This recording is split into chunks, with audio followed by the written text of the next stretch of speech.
Inner product space की कुछ property देखते हैं क्या है। कल इनर प्रोडक्ट की डेफिनेशन बताया था और उस पर एक क्वेश्चन बताया था।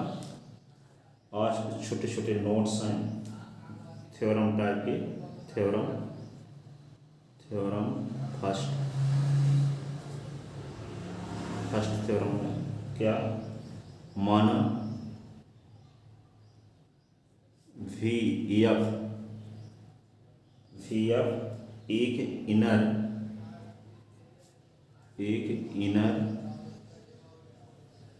प्रोडक्ट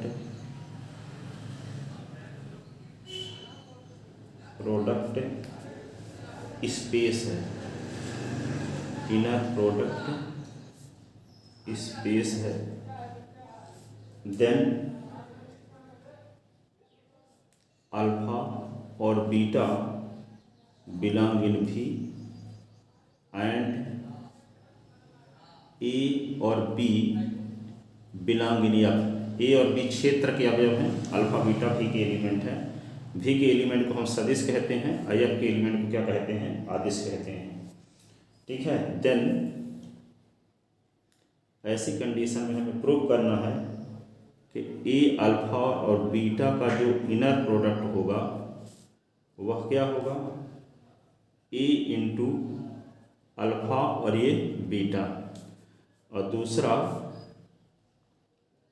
अल्फा और कॉमा ए बीटा का inner product is equal to A bar inner product of alpha into beta. कहने का मतलब कि पहले यहाँ पे आदिश जो है ये ए क्षेत्र का एलिमेंट है, पहले अवयव के साथ है, तो जब इसको बाहर इनर प्रोडक्ट से करेंगे तो यहाँ बार नहीं लगेगा। लेकिन यदि दूसरे कंपोनेंट में क्षेत्र का अवयव है तो उसको बाहर करेंगे तो ए बार लग जाएगा। ये प्रूव करना चाहते हैं, ठीक है ना। यहाँ ए किस है, अल्फा बीटा तो भी के एलिमेंट हैं, तो भी के एलिमेंट को सदिश कहते हैं, और ए और बी किसके एलिमेंट हैं, एफ के। तो ए और बी को हम क्या बोलेंगे, ए और बी को क्या बोलेंगे, अदिश। तो यहाँ ए अल्फा बी बीटा का जब इनर प्रोडक्ट निकालेंगे तो ए को बाहर कर देंगे तो ए में बार नहीं लगेगा, ये बाहर कर दिया, अल्फा बीटा का इनर प्रोडक्ट है। अब अल्फा ए बीटा में का इनर प्रोडक्ट जब निकालेंगे तो ए को बाहर करेंगे तो दूसरे कंपोनेंट से बाहर हो रहा है, जब दूसरे कंपोनेंट से बाहर होगा तो उसमें बार लग जाएगा। ठीक है, इसको प्रूव करना चाहते हैं। ठीक है, इस बात को प्रूव करने के लिए यहाँ पे लिखोगे प्रूफ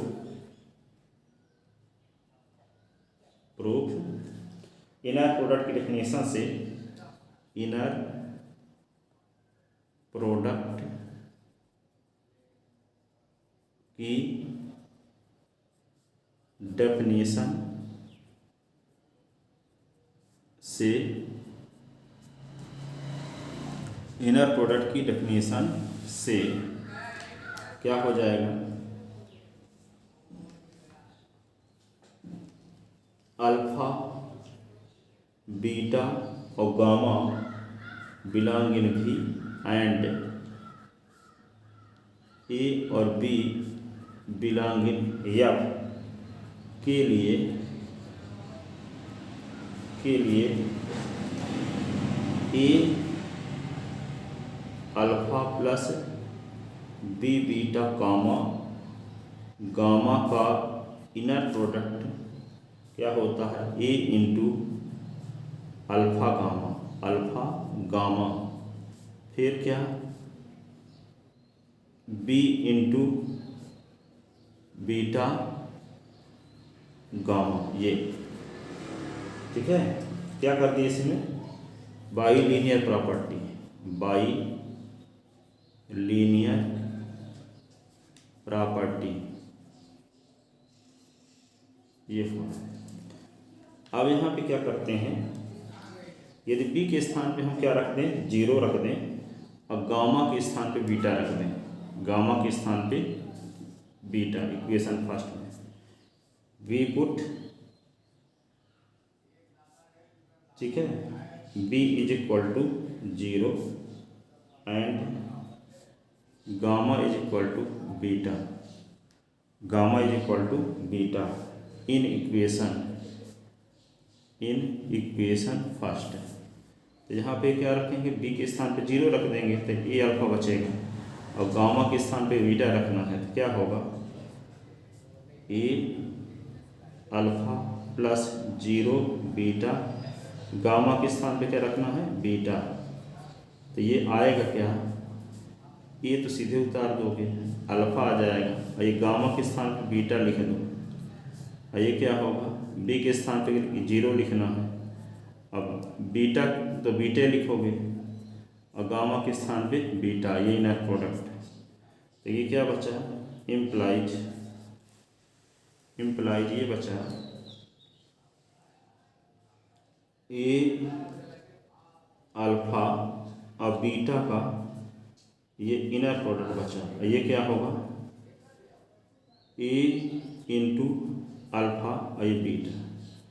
पहला भाग सिद्ध हो गया, ठीक है। यहाँ पे जो अल्फा पहले कंपोनेंट में ए था तो ए को बाहर किए, ये अल्फा बीटा हो गया, ठीक है। हेंस प्रूव्ड, पहला भाग सिद्ध हो गया। अब दूसरा भाग लेकर चलते हैं। अगेन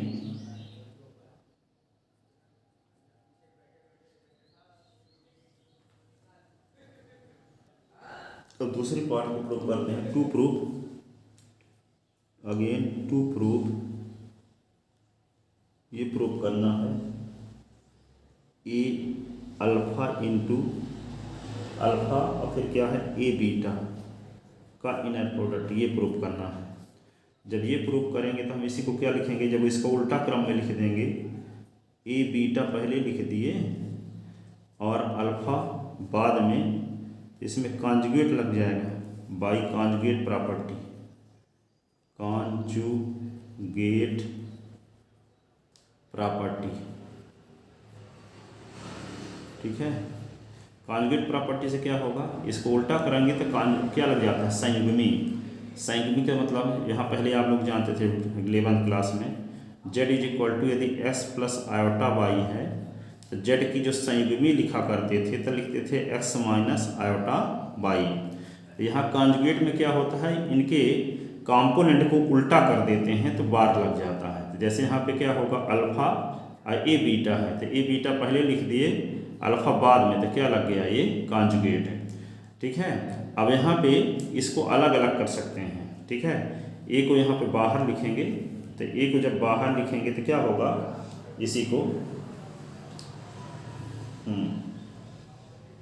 ए को बाहर लिखेंगे, ए ये होगा बी और अल्फा, ये पूरा क्या हो गया, बार। इस प्रॉपर्टी से जैसे ए अल्फा बीटा है तो क्या हो गया, ए बाहर हो गया अल्फा बीटा का इनर प्रोडक्ट। इसको हम क्या ले सकते हैं, यदि Z1 और Z2 का कॉन्जुगेट है तो क्या होगा, Z1 का कॉन्जुगेट और Z2 का कॉन्जुगेट, Z1 का कॉन्जुगेट और Z2 का कॉन्जुगेट। इसलिए हम क्या करेंगे, इसको अलग अलग कॉन्जुगेट कर देते हैं, ए का कॉन्जुगेट और फिर बीटा और अल्फा के इनर प्रोडक्ट का कॉन्जुगेट, ऐसे अलग अलग दोनों का। जैसे Z1 और Z2 है तो क्या कर दिया अलग अलग। इसी को क्या लिख सकते हैं हम, ये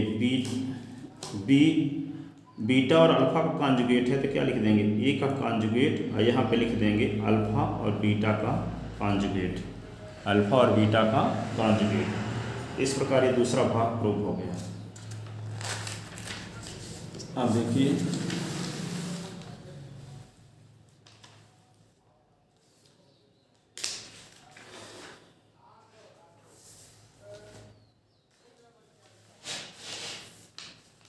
अगली थ्योरम,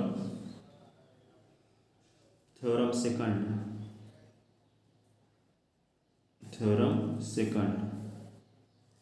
किसी इनर प्रोडक्ट स्पेस VR, किसी इनर प्रोडक्ट स्पेस VR में alpha gamma B beta plus C gamma का inner product is equal to होगा B into alpha beta plus C into alpha gamma का इनर प्रोडक्ट ये होता है। इसको हम लेफ्ट हैंड साइड लेते हैं। लेफ्ट हैंड साइड जब लेंगे तो क्या होगा, लेफ्ट हैंड साइड क्या है, अल्फा बी बीटा प्लस ये सी गामा का इनर प्रोडक्ट। इसको उल्टे क्रम में लिख देंगे तब बार लग जाएगा, कॉन्जुगेट। तो बी बीटा ये सी गामा और अल्फा, तो इसमें क्या लग गया, कॉन्जुगेट, क्योंकि हम जानते हैं कि अल्फा बीटा का इनर प्रोडक्ट बराबर होता है बीटा अल्फा के इनर प्रोडक्ट का कॉन्जुगेट। ये रीजन है इसका, ठीक है। अब इसको हम क्या लिख सकते हैं, इसी को क्या लिख सकते हैं,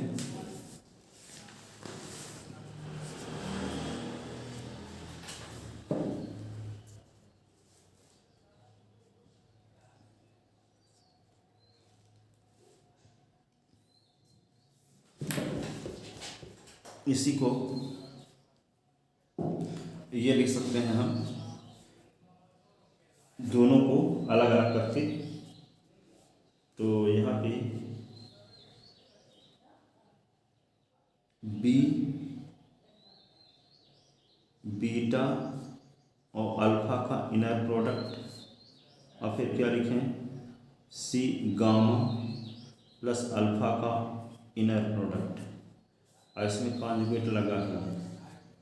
फिर क्या होगा, यहाँ पे b को बाहर निकालेंगे तो यहाँ पे b ये होगा बीटा और ये होगा अल्फा का इनर प्रोडक्ट, और ये c गामा और अल्फा का ये इनर प्रोडक्ट, और ये पूरे में बार लगा ही रहेगा। इसका मतलब क्या हो कि b का बार और यहाँ पे क्या होगा, बीटा अल्फा का इनर प्रोडक्ट और c का बार ये क्या होगा, गामा और अल्फा का इनर प्रोडक्ट।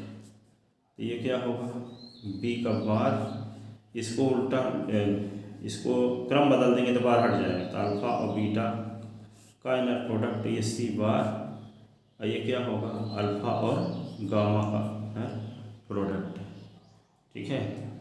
अब ये क्या कहता है, यदि किसी inner product space V R में लिखा है कि inner product space V R में लिखा है ना, यहाँ किसी inner product space V R में, या तो वी आर का मतलब क्या है, फील्ड क्या है, रियल नंबर है। तो रियल नंबर का कॉन्जुगेट रियल नंबर ही होता है, वही होता है। चाहे यहाँ पे जैसे मान लो कोई रियल नंबर लेते हैं, ठीक है, तो यहाँ पे क्या है, क्या लिखेंगे, सिंस ए और बी, ए बी और सी बिलोंग इन आर, तो ए का कॉन्जुगेट बराबर ए, बी का कॉन्जुगेट बराबर बी और सी का कॉन्जुगेट बराबर सी।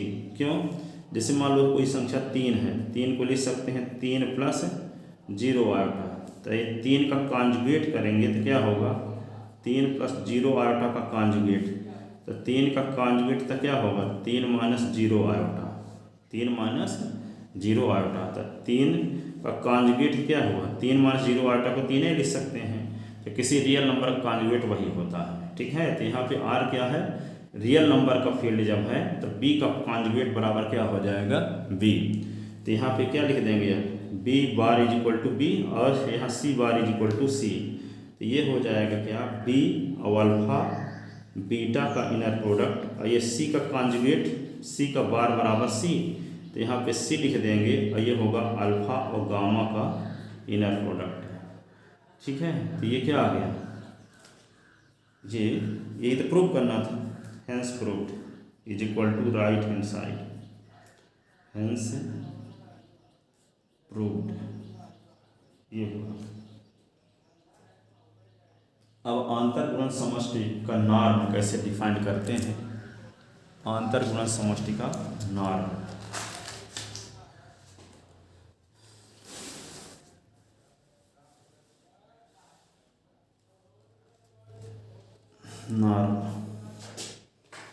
आंतर गुणन समष्टि में नॉर्म, सदिश समष्टि में सदिश का नॉर्म, आंतर गुणन समष्टि में सदिश का नॉर्म, सदिश का नॉर्म या लंबाई, नॉर्म या लंबाई, सदिश का नॉर्म या लंबाई, इसी को लिखते हैं norm or length, norm or length of a vector in an inner product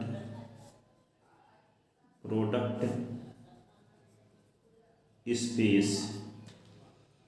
ठीक है, तो इसको कैसे डिफाइन करेंगे, माना वी एफ एक इनर प्रोडक्ट स्पेस है, एक inner product space, inner product space है।